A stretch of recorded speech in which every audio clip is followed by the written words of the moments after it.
Namaste. Myself Dr. Anuradha Shukla. In this lecture, I am going to focus on the topic variables in experimental research. There are various types of research and studies in education, and depending upon the nature of the study, variables are being selected. So here we are going to first discuss about what is variable. Actually, the word itself is defining its meaning as variation. That means variation in value or characteristics of a factor. इसको हिंदी में चर कहा जाता है, और चर मतलब चलायमान, मीन्स मतलब जिसका गुण स्थिर नहीं होता है, जिसका मान, जिसका मूल्य बदलता रहता है, उसे चर कहते हैं.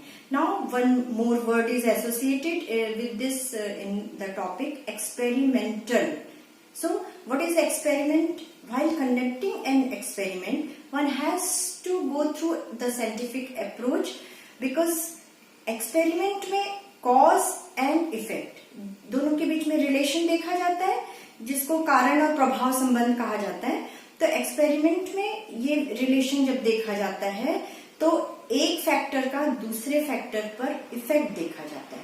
तो अब हम इन एक्सपेरिमेंटल वेरिएबल्स के टाइप्स के बारे में डिस्कस करेंगे. Now I am going to cover the major types of experimental variables. The first one is independent variable and then the second one is dependent variable. हम इन दोनों को comparatively साथ में लेकर समझेंगे. इंडिपेंडेंट को कहा जाता है स्वतंत्र चर और डिपेंडेंट को कहा जाता है आश्रित चर. तो सारे वेरिएबल्स को हम एक एग्जाम्पल के थ्रू समझते जाएंगे वन बाय वन. यदि एक टीचर देखते हैं कि उनकी क्लास में उनके पढ़ाए हुए सब्जेक्ट्स में मार्क्स अच्छे नहीं आ रहे हैं स्टूडेंट्स के, तो वो एफर्ट करते हैं कि वो अपनी टीचिंग मेथड में थोड़ा सा चेंज लाएं ताकि स्टूडेंट्स के मार्क्स अचीवमेंट लेवल जो है वो बढ़े और मार्क्स उनके अच्छे आए.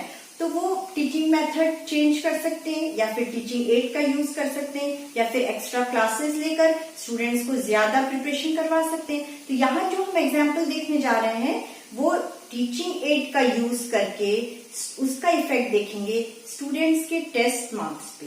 तो ये एग्जाम्पल लेंगे. इसमें क्योंकि हम देख रहे हैं कॉज एंड इफेक्ट के बीच में रिलेशन देखा जाता है, जैसे कि पहले बताया गया, तो टीचिंग एड जो है वो इंडिपेंडेंट वेरिएबल होगा क्योंकि उसका इफेक्ट देखने जा रहे हैं हम स्टूडेंट्स के टेस्ट मार्क्स पे, तो वो डिपेंडेंट वेरिएबल होगा. तो जिसका इफेक्ट देखा जाता है that is independent variable, and जिस पर इफेक्ट देखा जाता है that is called dependent variable. और इंडिपेंडेंट वेरिएबल को the researcher can manipulate it according to the desired outcome of the study. जैसा उसको रिजल्ट चाहिए उस हिसाब से वो इंडिपेंडेंट वेरिएबल को मॉडिफाई करता जाता है, कम या ज्यादा चेंज करता जाता है. Now next one is controlled variable. कुछ फैक्टर्स ऐसे होते हैं जो स्टडी में इफेक्ट डालते हैं, and those factors have to be controlled. It is very essential. Those factors have to be kept constant throughout the experiment, throughout the study. जैसे कि यदि हम जो इफेक्ट देख रहे हैं टीचिंग एड का इफेक्ट देख रहे हैं हम स्टूडेंट्स के टेस्ट मार्क्स पे, तो इसमें टीचिंग एड टीचर कौन सा यूज कर रहे हैं? क्या वो प्रोजेक्टर के थ्रू पढ़ा रहे हैं, या फिर वो वर्किंग मॉडल के थ्रू पढ़ा रहे हैं, या फिर वो चार्ट वगैरह के थ्रू पढ़ा रहे हैं? तो ये डिपेंड करता है. तो क्योंकि हमको इसमें इफेक्ट देखना है तो कंट्रोल्ड वेरिएबल में हमको ये कंट्रोल करना पड़ेगा, ये कांस्टेंट करना पड़ेगा कि हम वो टीचर भी प्रोजेक्टर के थ्रू पढ़ा रहे हैं तो वो फिर सारी स्टडी के दौरान प्रोजेक्टर ही यूज करें as teaching aid. Now I will proceed towards the fourth type of experimental variable, that is intervening or mediator variable, जिसको कहा जाता है मध्यवर्ती चर. It actually acts as mediator between two variables. It links the independent and dependent variable. जैसे कि इस example में हमने देखा टीचिंग एड का इफेक्ट हम देख रहे हैं बच्चों के टेस्ट मार्क्स पे. तो यदि हम टीचिंग एड यूज कर रहे हैं और बच्चों का टेस्ट मार्क्स में इम्प्रूवमेंट हो रहा है, उनका अचीवमेंट लेवल बढ़ रहा है, तो इसका ये कॉज हो सकता है कि क्योंकि बच्चों का कंसेप्ट क्लियर हो रहा है. पहले टीचर लेक्चर मेथड से पढ़ा रहे थे, लेकिन यदि आप प्रोजेक्टर के थ्रू पढ़ा रहे हैं तो बच्चे सुन भी रहे हैं, उस चीज को देख भी रहे हैं, इमेजेस भी देख रहे हैं, पिक्चर्स देख रहे हैं, उनका इंटरेस्ट भी बढ़ रहा है और देखकर उनका कंसेप्ट क्लियर हो रहा है. इसलिए हो सकता है कि उनके टेस्ट मार्क्स बढ़ेंगे. तो ये जो है ये इंटरवीनिंग वेरिएबल कहलाता है, क्योंकि ये इन दोनों वेरिएबल के बीच में एक लिंक क्रिएट कर रहा है, लिंकअप के रूप में कार्य कर रहा है। Now the next one is moderating variable, जिसको बाधक चर भी कहा जा सकता है। मीन्स इट मॉडरेट्स और changes the effect of the applied factor.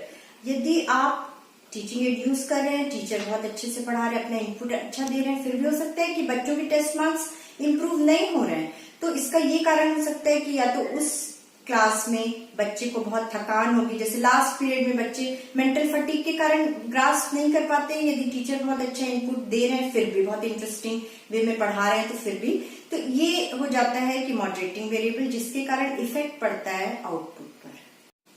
Now the last one is extraneous और कंफाउंड वेरिएबल, जिसको भ्रमित चर भी कहा जा सकता है। It has a hidden effect on the outcome of the study, and usually the effect is towards negative side. So it is very essential to control it and to sort out that factor. जैसे इस example में हम देखेंगे कि यदि teacher ऐसी class को पढ़ा रहे हैं जिसमें कुछ बच्चे इंग्लिश मीडियम वाले हैं और कुछ बच्चे हिंदी मीडियम वाले हैं, और यदि टीचर बिल्कुल थ्रू आउट एकदम शुद्ध हिंदी में बोल रहे हैं, तो इंग्लिश मीडियम वाले बच्चे उन टर्म्स को नहीं ग्रास्प कर पाएंगे, और ऑन द कॉन्ट्ररी यदि थ्रू आउट इंग्लिश में बोल रहे हैं, हिंदी मीडियम वाले बच्चे नहीं समझ पाएंगे। तो ऐसी क्लासेस में जब मिक्स्ड बच्चे रहते हैं तो टीचर को बायलिंगुअल होना ज्यादा ठीक रहता है। तो इस वेरिएबल में हम ये देखेंगे कि लैंग्वेज के कारण या जिस लैंग्वेज में वो बात नहीं कर रहे हैं, दूसरे बच्चों पे एडवर्स इफेक्ट पड़ सकता है उनके मार्क्स पे। तो this is confound variable. Now I think I have covered all the types of variables of experimental research, and that is all. Thank you very much for listening me.